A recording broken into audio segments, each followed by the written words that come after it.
Here is a review of my Bible tabs that I just installed yesterday. And one of the tips that I'll have is that the edges of these tabs, you need to make sure, this is how it comes on your, when you receive them, you need to make sure that this little piece right here, it is something that you can, see if I can, this part right here and right here are the parts that should be at the edge of your paper.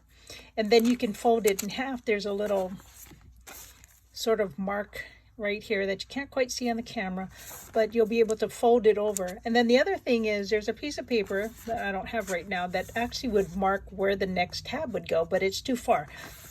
So you'd end up with a bigger gap. So what I did was I took this tab and then I lined up the next one right next to it so that it would be close to each other. And you'll see a gap right between Leviticus and Numbers right here.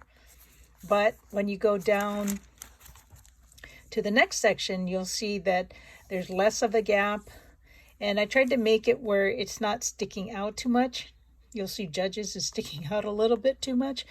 So when you close your book, if you have a Bible cover, only a few are sticking out a little bit because I might have put it too far out on the paper. I did end up, because Genesis was the first one that I labeled that I put on, it was sticking out a little too much. But the I like that the paper is pretty thick. It stuck on well, but if I did it wrong or put it in the wrong place or something like that, or it was crooked, I could take it off slowly. I would peel it off, and then it did come off. And then it seems like it has some kind of film on it, so it should last, like the letters should last and stay on there pretty long.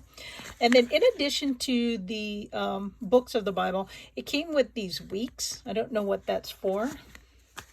And then it came with blanks, probably a sheet and a half of blanks, so you could put, like, if you wanted to note where your maps are or references or something like that. So this is what it looks like when you look at it straight up and down.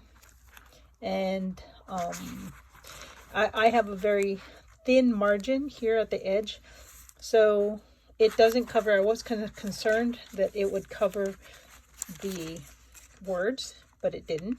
And also make sure you only grab one page, especially when you have thin pages. There was only one out of all of the books that I had 2 pages stuck together, so I did have to peel it off and re-stick it on, so that I just check if, okay, this is chapter 1, and that the next one, that there's 2 up here, and then it goes to 3, so that I didn't have more pages stuck together. So my review is I would purchase it again. You can get different colors and designs, or plain, and so that works out really well. I would recommend them.